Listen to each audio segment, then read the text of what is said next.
ज्ञानीच भरतर्षभ, हे अर्जुना, हे पार्था, हे कुंती सुता, माझ्याकडे येणारे 4 जण आहेत. पहिला आहे आर्त. आता ब्रह्मविद्येमध्ये त्याचा अर्थ आहे, आर्त म्हणजे तोची भेटावा, तोची व्हावा, ऐशी ती आर्त. परंतु जशी ज्ञानेश्वरी ही गीतेवरची टीका आहे, तशी महानुभाव संप्रदायामध्ये माझ्या ऐकण्यानुसार 32 टीका असाव्या. आणि त्याच्यामध्ये एक रहस्यार्थ चंद्रिका नावाची एक टीका आहे आत्ताच्या घडीला. आणि त्या रहस्यार्थ चंद्रिका नावाच्या टीकेमध्ये आर्त शब्दाची व्याख्या करताना संत कैवल्यवासी आचार्य प्रवर श्री आराध्य बाबाजी भुसावळ सांगतात. अर्थ सांगताना आर्त शब्दाचा अर्थ ते असा करतात, आर्त म्हणजे संसारामध्ये मनुष्य जन्माला आला आणि जन्माला आल्यानंतर त्याला रोग उत्पन्न होतो, त्याला रुजा उत्पन्न होती आणि त्या रुजेच्या खातर तो देवाच्या पायाकडे वळतो, देवाला शरण जातो, तो आर्त. दुसरा आहे जिज्ञासू. त्याला तुमच्या आमच्या सारख्या किंवा पुस्तक वाचून किंवा एखाद्या संतांच्या मुखामधून त्या भगवंताचं स्वरूप कळावं, त्या भगवंताची ज्ञान साधना कळावी, तप साधना कळावी, त्या भगवंताचं कार्य कळावं, त्या भगवंत जीवासाठी काय करतो हे कळल्यानंतर तो भगवंताचा जाणून घेण्याची इच्छा करतो, तो जिज्ञासू. आर्तो जिज्ञासू अर्थार्थी. अर्थार्थी पदामध्येही 2 अर्थ त्यांनी केलेले आहेत.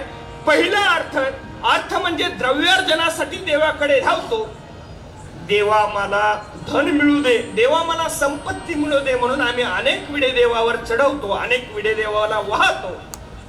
पहिला अर्थ. आणि दुसरा अर्थ आहे, अर्थार्थी शब्दाचा अर्थ आहे, देवा मी तुझी भक्ती करतो, मी तुझी आराधना करतो.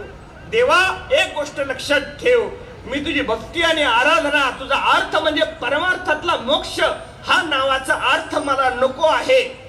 असा एक भक्त आहे, तो भगवंताकडे जातो, मला मोक्ष पाहिजे म्हणून तो देवाकडे जातो. आणि चौथा आहे ज्ञानी.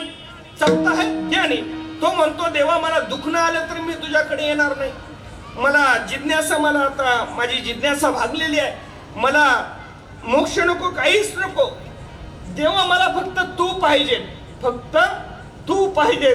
तुका माने माझा श्रीकृष्ण विसावा, तुका माने माझा श्रीकृष्ण विसावा, तुका माने माझा श्रीकृष्ण विसावा, तुका माने माझा श्रीकृष्ण विसावा.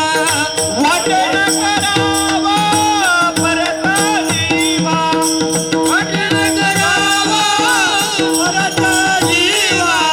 कृष्ण माझे गुरु, कृष्ण माझे दारू, कृष्ण माझे गुरु, कृष्ण माझे दारू, कृष्ण माझे गुरु, कृष्ण माझे दारू, कृष्ण माझे गुरु, कृष्ण माझे दारू.